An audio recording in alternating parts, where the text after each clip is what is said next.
Bonjour à toutes, bonjour à tous et bienvenue dans l'école du futur. Au programme aujourd'hui, mieux détecter et comprendre les enfants sur le spectre autistique. C'est la mission que s'est lancée la chercheuse Adeline Lacroix. Elle fait partie du top 35 des jeunes talents de la Fondation L'Oréal d'UNESCO. Son portrait, c'est donc à suivre. Il a une idée derrière la tech, c'est Gaël Musquet. Gaël, j'ai envie de dire GIMP, G-I-M-P, tu dis quoi toi? GIMP. GIMP. Bon, vous avez dit GIMP, ça tombe bien. Tu vas revenir pour nous sur l'histoire du logiciel libre d'édition et de manipulation d'images. T'es sûr? C'est bien ça, on n'a pas forcément eu tous les moyens de payer des grandes licences de grands éditeurs logiciels. Et The GIMP, c'est vraiment le logiciel libre et gratuit de photomontage et de traitement d'images. De maître GIMP à maître Musquet, ce sera en deuxième partie de cette émission. Allez, notre question du jour. Les tests profils, ça c'est une bonne nouvelle. Coquillages, crustacés et cahiers de vacances. Vous avez à peu près la panoplie, justement, de l'estivant parfait. Oui, mais cette année, il faudra glisser un cahier de vacances féministe ou inclusif. Justement, dans vos valises, c'est l'excellente idée des éditions Sororité. On va plonger la tête la première dans le grand bain du féminisme avec l'une des co-autrices de ces cahiers de vacances, Léa Drouel. Vous êtes donc l'une des 3 co-autrices de ces excellents cahiers. 3e édition du nom pour le cahier de vacances féministe qui s'adresse plutôt aux adultes. Et première édition pour ce cahier de vacances inclusif pour les enfants à partir de 7 ans. Bonjour à vous. Bonjour. On en parle dans un instant, mais d'abord, focus. L'autisme serait-il différent entre les filles et les garçons? Pour percer les secrets du spectre autistique, la chercheuse Adeline Lacroix a repris ses études de psychologie. Elle est elle-même scientifique et Asperger. Xavier Terrade dresse le portrait de cette lauréate des prix Jeunes Talents l'UNESCO pour sa promo 2022. Contribuer à un monde plus tolérant face à la différence, c'est la mission que s'est donnée Adeline Lacroix. Cette ancienne professeure des écoles a repris des études de psychologie. Des efforts payants puisqu'elle fait partie des 35 femmes à avoir reçu le prix Jeunes Talents L'Oréal UNESCO 2022 pour son étude baptisée Processus prédictif et perception visuelle des stimuli sociaux chez les hommes et femmes autistes. Un sujet qu'elle connaît très bien, comme elle l'avait expliqué lors d'une conférence en 2019. Donc j'étais avant enseignante spécialisée et j'ai reçu un diagnostic de syndrome d'Asperger il y a 5-6 ans. Et à la suite d'un certain nombre de difficultés, bien entendu. Et ce qui m'a fait totalement changer de voie. Et j'ai repris tout un cursus de psychologie, neuropsychologie et neurosciences. Et je suis maintenant donc en thèse en psychologie et neurosciences cognitives. Et forcément, je travaille sur l'autisme, donc c'est ce que je souhaitais.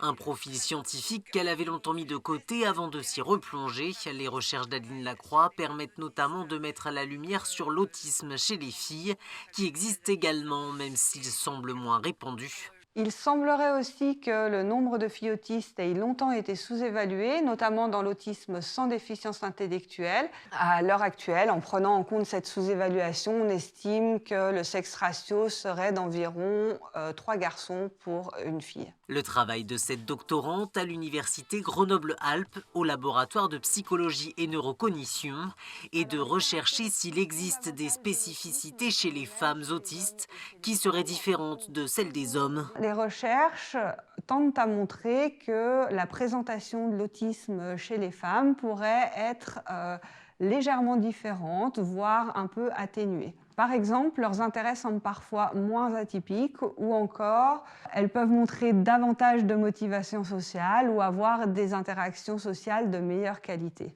Si ces difficultés peuvent être un peu moins fortes pour les femmes, elles sont néanmoins bien présentes. Adeline Lacroix plaide donc pour qu'elles soient reconnues et accompagnées. Et on est toujours sur le plateau de l'École du Futur en compagnie de Léa Drouel et de Gaël Musquet. On est un peu dissipé après ce magnifique portrait fait par Xavier Terrade parce qu'on est en train de se préparer à jouer avec l'info justement féministe, avec aussi la façon dont on peut mieux appréhender ces concepts parce que le média Sororité édite un cahier de vacances féministe et un cahier de vacances inclusif absolument formidable. Tout ça aux éditions Hachette dans sa collection Les Insolentes. On en parle dans un instant, c'est la première partie du talk. Et ces cahiers de vacances féministes Pour les adultes, 3e édition du nom. Pour les enfants, le cahier de vacances inclusif. On y plonge avec vous, avec grand bonheur. Léa Drouel, vous êtes une des 3 co-autrices, d'abord du média, Sororité, qui s'empare du féminisme avec beaucoup d'humour, on ne va pas se mentir. Vous avez conçu pour Hachette dans leur collection Les Insolentes, ces quiz, ces jeux, mais aussi ces véritables infos avec lesquelles on va pouvoir jouer. L'idée de départ, c'est de se dire que, allez, on vogue aussi sur cette envie d'été, ces cahiers de vacances qui reviennent en général pour les mois de juillet et d'août, mais cette fois-ci, on va mettre aussi les plus grands à profit pour pouvoir approfondir leur savoir féministe. Oui, c'est ça. En fait, on retourne un peu à l'école. Le but, c'est vraiment de reprendre les matières scolaires classiques, mais de les adapter évidemment au féminisme. Parce qu'en fait, la cause pour les droits des femmes, elle est partout. Elle s'immisce dans absolument toutes les sphères de la vie, privée comme publique. Donc, du coup, c'était pas difficile de faire des maths. Par exemple, les maths, inégalité salariale, compter combien gagne Sarah par rapport à John, ou combien d'argent il perd par mois ou par an. Pareil pour le français, Kalmat Chouadi, spécial écrivain. Enfin voilà, on a vraiment décliné sur toutes les matières. On a de l'anatomie aussi en SVT, de quoi est composé un masculiniste. Voilà. Et de quoi, par exemple? De quoi est-il composé? Eh ben, c'est à découvrir, mais c'est une autopsie réalisée sur un échantillon très sérieux de 2 masculinistes incel. On n'en a pas trouvé plus. Je vais découvrir, mais bon, voilà, c'est évidemment à prendre au 5e degré. Donc on joue avec les concepts, on joue avec l'humour, mais aussi pour pouvoir remettre la main sur de véritables informations, de véritables savoirs féministes. C'est rédigé en écriture inclusive. Là aussi, c'est un parti pris. Il y a énormément de polémiques autour de l'emploi de l'écriture inclusive. Moi, j'ai l'impression de faire de l'oralité inclusive en permanence, notamment dans cette émission, parce que c'est important de féminiser les professions, les métiers, de dégenrer aussi la façon dont on peut s'emparer des idées. Là aussi, pour vous, c'est du militantisme. Oui, tout à fait. En fait, qu'on a lancé notre média en 2020, qui s'est d'abord lancé sous la forme d'une newsletter, qu'on a tout de suite rédigé en écriture inclusive. C'était effectivement un parti pris. On a d'ailleurs publié un article dans lequel on explique ce que c'est que l'écriture inclusive. Et c'est vrai que, comme vous venez de le dire, ça fait souvent débat. Souvent, c'est le point médian qui pose problème. Mais en fait, l'écriture inclusive, ce n'est pas que l'utilisation du point médian. C'est aussi, comme vous l'avez dit, la féminisation des professions. Dire, par exemple, une mairesse pour une mère, une peintresse, une philosophesse, etc. Des noms de métiers qui existaient jusqu'au Moyen-Âge et qui ont ensuite disparu sous l'effet du patriarcat. Donc voilà, c'est aussi une façon de réhabiliter la langue française et des termes qui existaient avant, en fait. Et d'arrêter aussi l'invisibilisation de certains métiers. D'ailleurs, on va commencer à jouer tout de suite avec un des quiz du cahier de vacances inclusif. À partir de 7 ans, donc, apprendre, lire et dessiner sans sexisme ni cliché. Ma victime désignée, Gaëlle Musquet, t'es d'accord pour participer? Oui. Tu n'as pas le choix. Au moins, du coup, c'est plus simple. Alors, le savais-tu? En 2018, certains métiers étaient encore interdits aux femmes dans certains pays du monde. Est-ce que tu peux m'en citer un comme ça, au hasard? Pilote de ligne?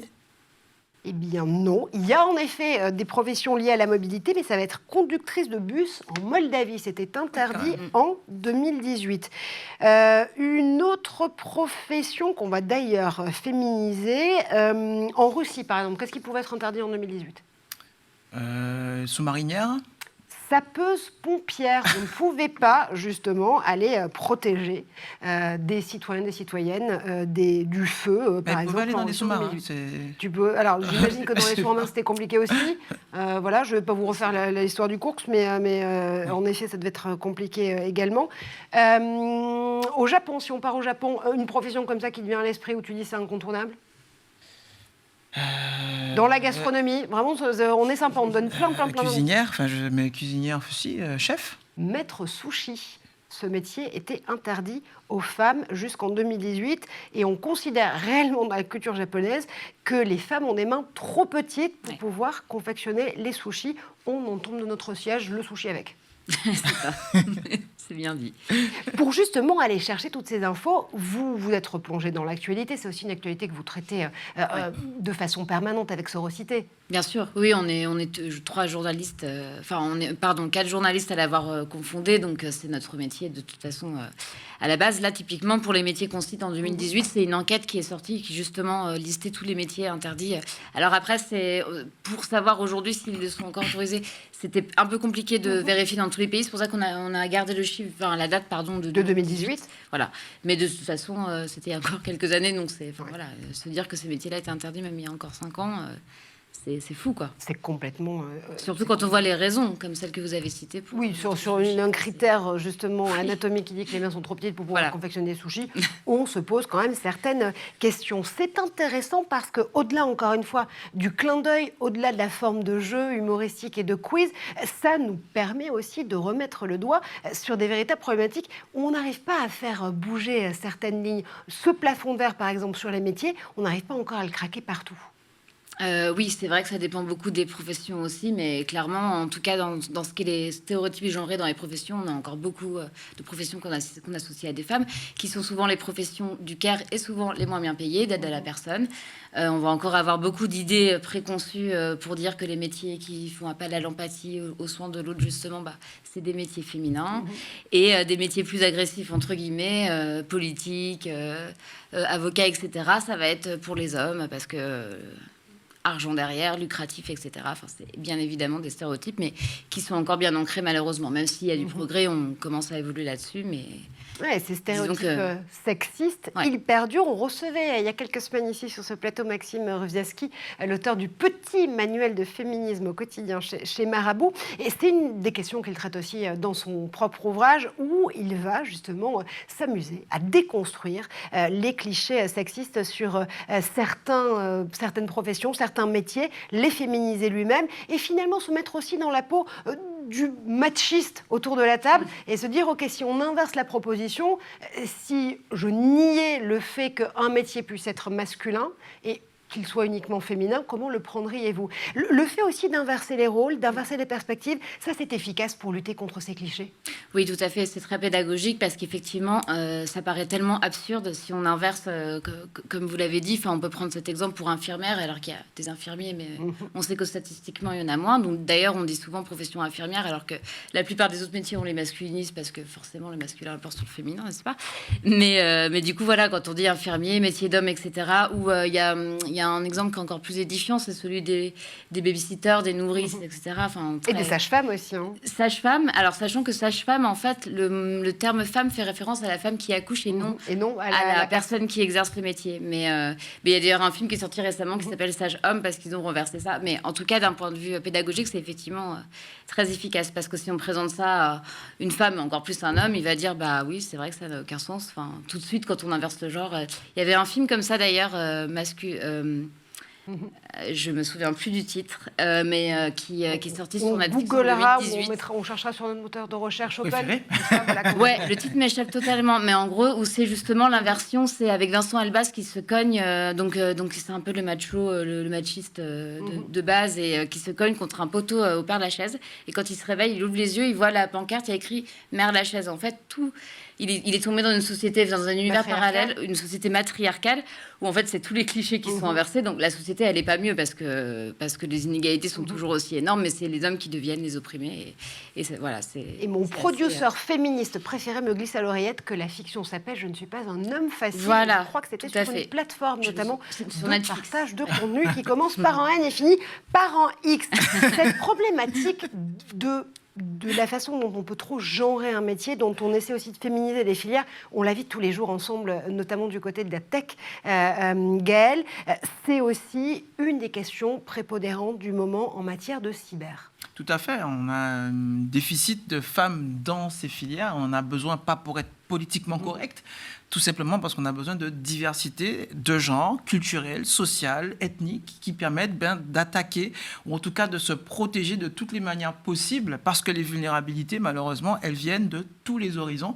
Et donc, on a besoin de cette diversité de genre, d'autant plus que les femmes, souvent, surperforment sur ces questions et sur ces métiers. Donc, c'est très intéressant de ne pas se couper de cette ressource qui nous vaut aujourd'hui, quand on voit les cyberattaques qui sont lancées sur des hôpitaux, parfois des questions de survie.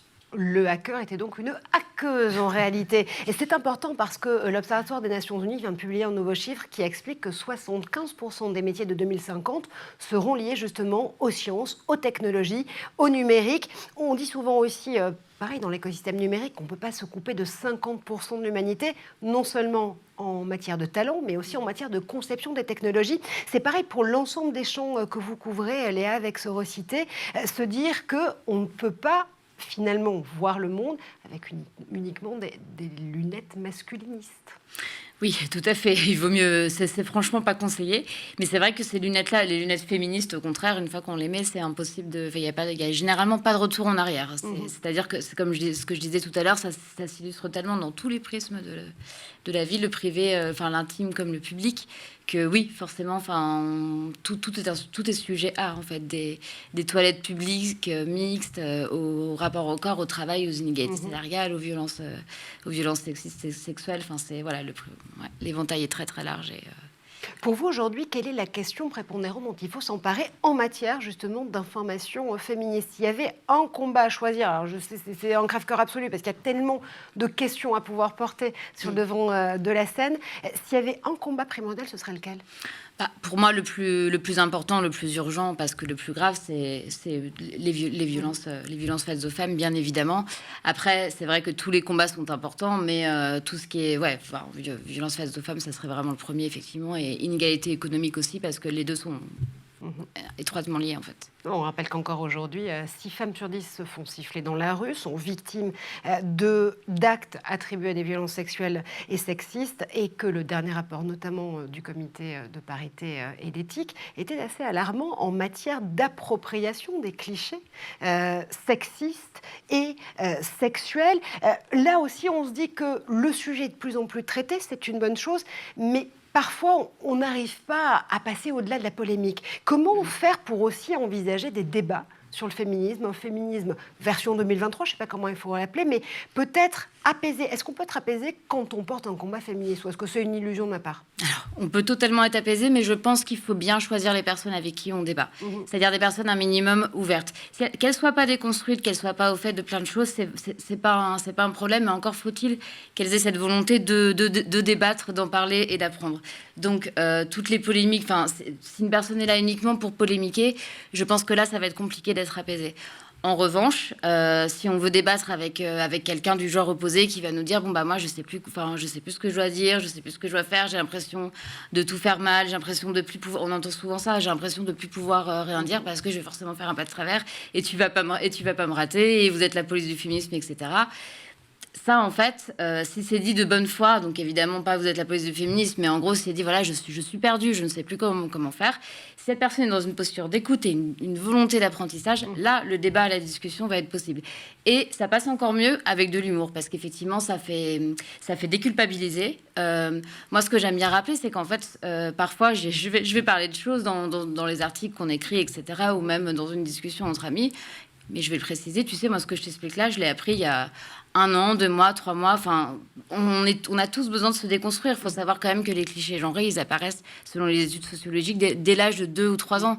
Donc, en fait, plus on attend pour se déconstruire, plus c'est long. Mais en fait, c'est toute une vie, toute une habitude, des schémas profondément ancrés à l'intérieur de nous qu'on doit remettre en question. Et ça peut sembler décourageant, ça peut sembler aussi un peu violent sur le moment. Mais on passe tous par là. Donc, à partir du moment où on souhaite se déconstruire, je pense que la valeur clé pour avoir un débat apaisé, ça va être la bienveillance. Bienveillance et pédagogie. On peut parler de tous les féminismes, même pas avec n'importe qui, si je vous suis. C'est un peu ça la maxime en la matière. Avec, en tout cas, toutes les personnes qui sont dans une logique constructive, on va dire. Et pas, qui sont prêtes à le faire. Et prêtes à le faire, ouais. Et pas uniquement à dézinguer tous les combats féministes. Il faut avoir du courage, justement, pour se battre pour l'égalité, pour aussi aborder ces questions. Je vais retourner la question tout de suite à Gaëlle. Il faut avoir du courage pour accepter de se déconstruire.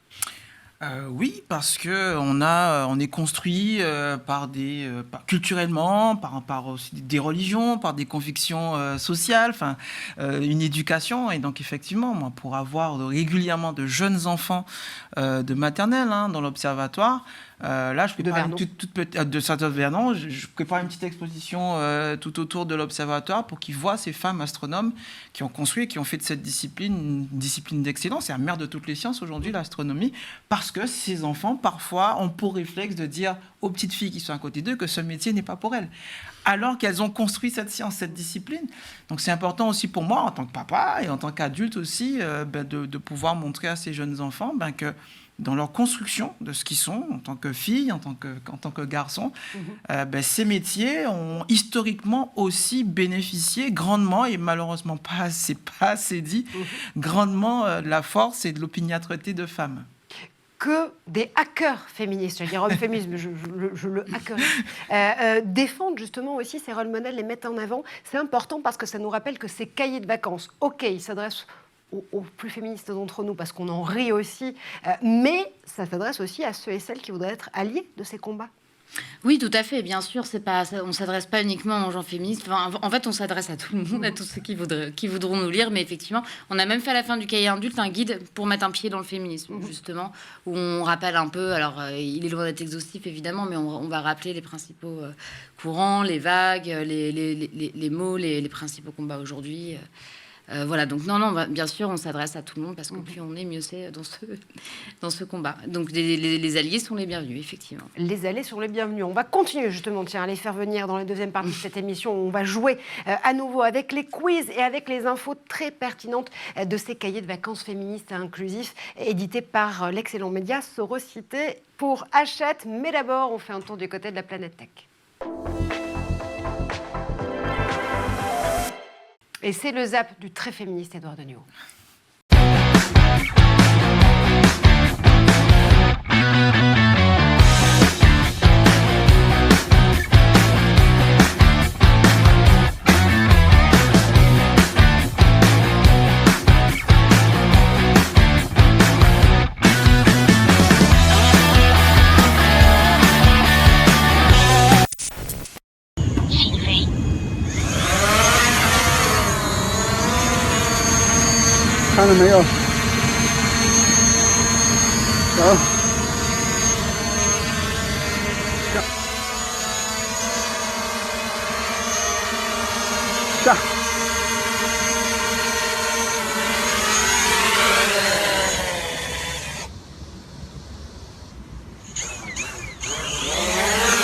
Okay. Hi there. Today I'm going to show you how you can tune physics so you can make your own tennis ball. Alright, so I already modeled my ball, so we can jump straight into the physics editor. Now, with the push of a button, you can enable physics. And most of the time, that's all you'll ever need to do. But we are making a ball, and it needs...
Pour les images toujours inspirées d'Édouard Deniau. Allez, on va continuer à balayer, nous, les clichés féministes avec notre invitée du jour, Léa Drouel. Vous êtes la co-autrice d'abord du média Sorocité, mais aussi de ces excellents cahiers de vacances féministes et inclusifs avec Héloïse Niorméry et Elsa Pereira.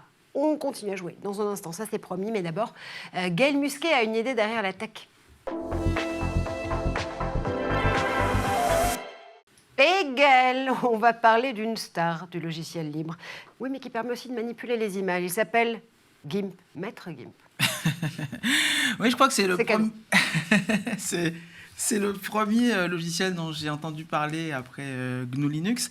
À l'époque, pour modifier les images, on avait ce logiciel Paintbrush à l'époque sur Windows, ou pour les plus fortunés d'entre nous, Photoshop d'Adobe. Et moi, c'était ma fierté de dire que nous aussi, les libristes, on avait notre logiciel pour pouvoir faire des photomontages qui s'appelait The GIMP pour General Image Manipulation Program. C'est un logiciel de manipulation d'images. Il est libre. Vous pouvez télécharger les codes sources, les modifier et gratuit, c'est important. Et puisqu'il a aussi l'avantage d'être disponible sur plusieurs plateformes, on peut utiliser sous GNU Linux, c'est d'ailleurs disponible par défaut sur énormément de distributions GNU Linux, mais aussi dès le début pour Mac OS X et Windows. Il est même référencé par la France dans le cadre de modernisation globale des systèmes d'information. Donc l'État recommande d'installer GIMP sur les postes des fonctionnaires et des services publics, y compris dans le cadre de l'éducation nationale, et permet en fait, en plus des photomontages, de faire des dessins à main levée, de rogner, d'ajuster, de convertir des images et même de faire des gifs animés. Un logiciel mythique des libristes. Je rappelle que les libristes, ce sont évidemment les militants du libre comme Gaël Musquet autour de cette table. Il est né comment exactement ? Alors, GIMP, c'est un projet d'étudiants qui est né en 1995. Ce sont deux colocataires de Cal, c'est le petit surnom de l'Université de Californie à Berkeley. C'est Spencer Kimball et Peter Mattis qui sont étudiants et qui décident de créer un outil de manipulation d'images comme Photoshop à l'époque, dans le cadre d'un projet encadré dans un laboratoire qui s'appelle le Experimental Computing Facility. Et pendant un semestre, ils ont commencé à développer ce logiciel dès le départ libre dans ce laboratoire qui est quand même très attaché à l'intérêt général sur les projets informatiques. Ils se sont inspirés du personnage du GIMP, la crampe en français de Pulp Fiction, pour retrouver le G de GIMP.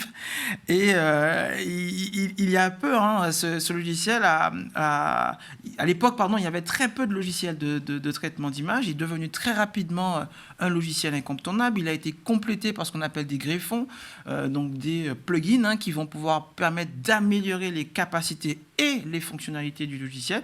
Et malgré une interface graphique qui était un peu déroutante au début, avec des menus volants, il a séduit de nombreux utilisateurs et développeurs. Et depuis 2018, il supporte nativement la quadrichromie, qui est utilisée notamment par l'industrie de l'édition pour éditer évidemment tous ces beaux ouvrages en cyan, magenta, jaune et noir.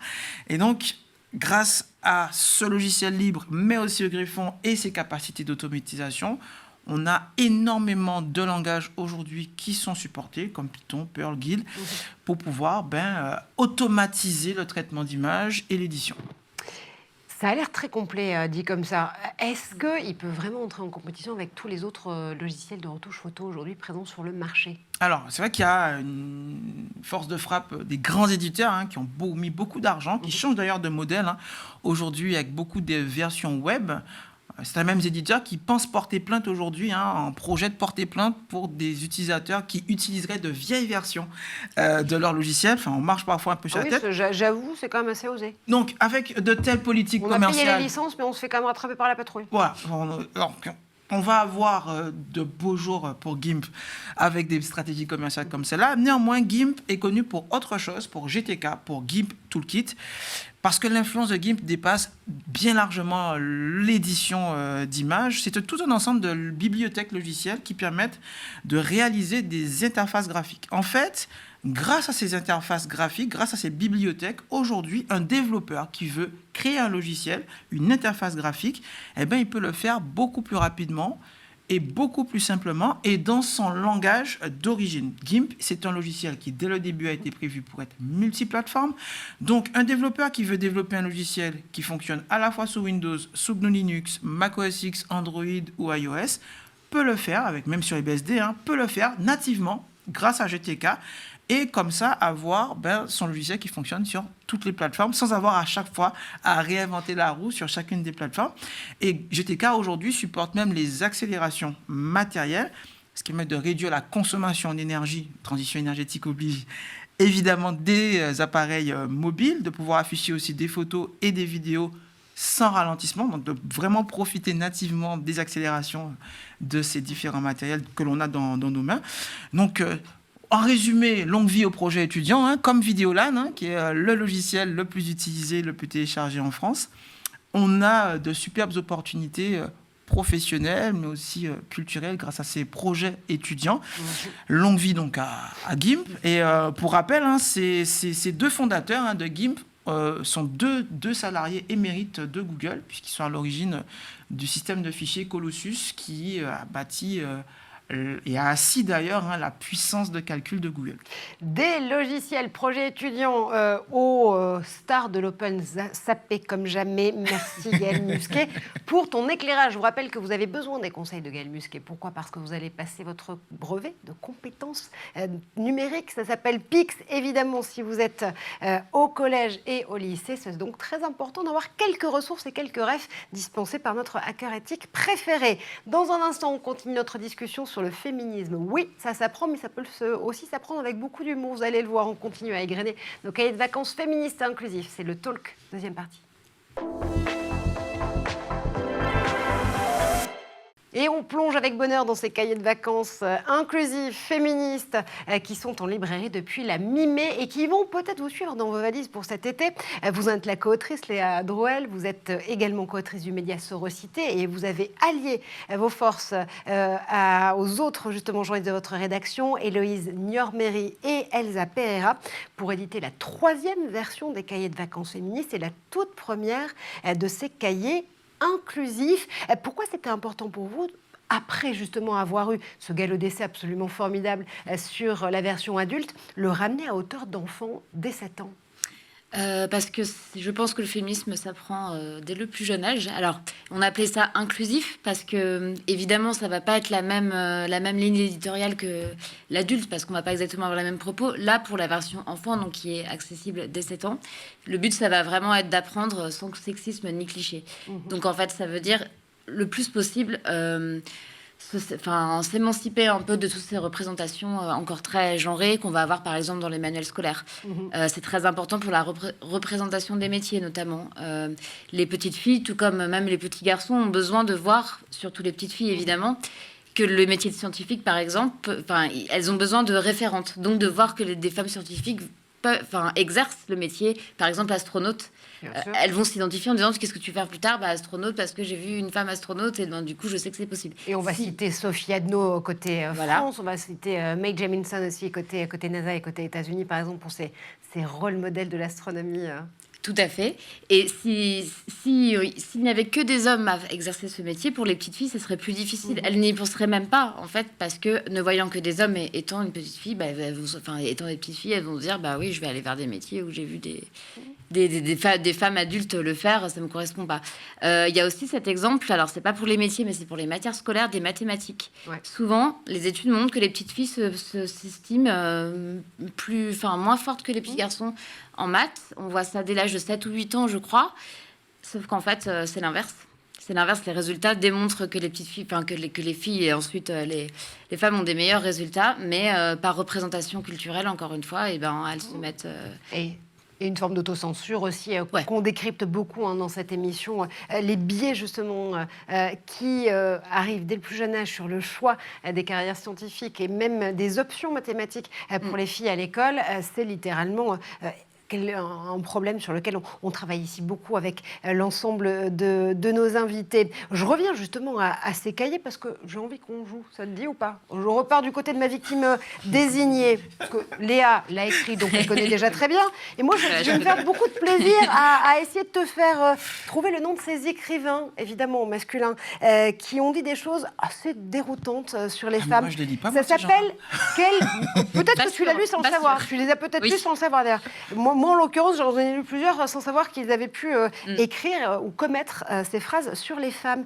Quel macho a dit ? C'est le nom du quiz. Émanciper les femmes, c'est les corrompre.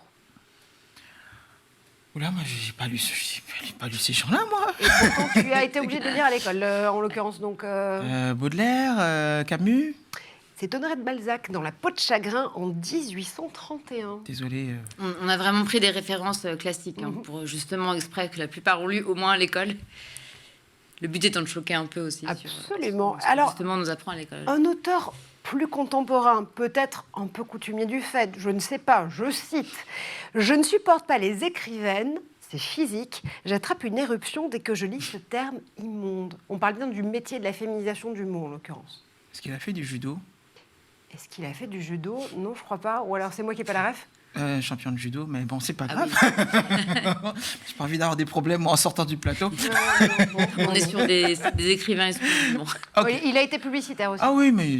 ok. Tic-tac, Monsieur Becbédé. Bravo, Frédéric Becbédé, mais pas dans son dernier ouvrage. En l'occurrence, c'était dans une interview accordée à Lire en février 2005 déjà. On voit que cette question de la féminisation, la terminologie des métiers continue à déranger. Ouais, c'était le cas avec le terme autrice il n'y a pas si longtemps. Maintenant, on le voit quand même de plus en plus souvent dans les médias. Je ne sais pas si on peut aller jusqu'à dire que ça s'est démocratisé, mais en tout cas, ça dérange moins. Mais je me souviens qu'il y a encore quelques années, en tout cas dans le cadre de ma profession, donc journaliste, ça posait vraiment un souci de dire autrice. C'était auteureux. Sauf qu'en fait, ce mot existait aussi au Moyen-Âge et les arguments qu'on entendait, c'était « mais non, on ne peut pas inventer ce mot, c'est pas beau, ça sonne mal, puis ça n'existait pas ».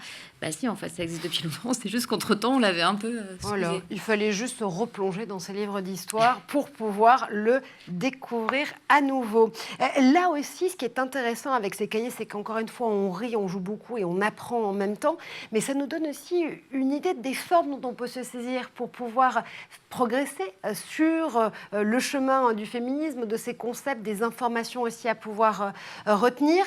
Il y a aujourd'hui une idée de se dire qu'on va aussi pouvoir faire bouger les lignes de la société par la pop culture. Est-ce qu'on est dans cette droite ligne avec les cahiers féministes et inclusifs ? Oui, clairement. C'est-à-dire que toutes les thématiques qu'on aborde, elles sont sérieuses. Mais effectivement, là, on l'a vraiment abordé sous l'angle été. C'est l'été, on a envie de légèreté, de soleil, etc. Mais de lecture quand même. Mais on a envie de s'amuser aussi, de rigoler. En fait, il y a beaucoup d'humour, mais il y a aussi beaucoup de jeux. Enfin, les deux vont ensemble, évidemment. On a allié le côté ludique et pédagogique à travers le jeu. Et voilà, c'est un peu le but de ça aussi. C'est pas qu'il n'y a pas de prise de tête, mais disons qu'en tout cas, c'est pas plombant. Voilà, l'été, c'est quand même la période de l'année où on est le moins réceptif. On a envie d'information, de s'informer, mais on a aussi envie de légèreté, comme je disais. Donc voilà, c'est un moyen de mixer des sujets sérieux, d'aborder des sujets sérieux. Gaëlle, justement, toi aussi en matière de pop culture, est-ce qu'il y a des séries, est-ce qu'il y a des œuvres de fiction, des livres, peut-être même des titres musicaux qui ont fait bouger les lignes en toi ? Moi, j'ai pas mal utilisé, d'ailleurs, pour Damian, mon fils, La Lune est un roman de Fatoumata Kébé. C'est un des ouvrages qu'il a spontanément lu parce qu'il voyait une femme qui, en plus, est une connaissance, qui a rédigé cet ouvrage et qui parle quand même de choses assez pointues. Et ensuite, des séries comme Millennium, des films comme Les Figures de l'ombre, tout ça, évidemment, sur la discipline à laquelle je sensibilise beaucoup d'enfants, beaucoup de jeunes filles et jeunes hommes, avec des femmes comme Erika Velio, notamment. Incroyable ingénieur qui est à l'origine de la conception de la capsule Orion, qui accompagne Artemis et ses missions lunaires. Tout à fait.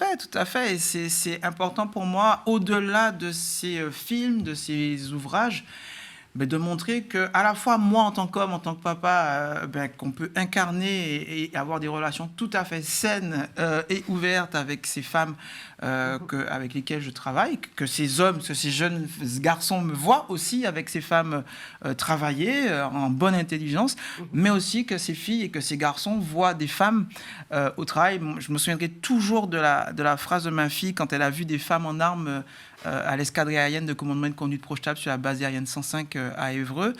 C'est à ce moment-là qu'elle s'est dit voilà, que les métiers militaires, c'était un peu aussi pour elle, en voyant des administratrices réseau et système, en voyant des chiffreuses. Papa, on est quand même fortes, nous les filles. Je dis oui, et c'est important. Pour moi, elle avait que 6 ans.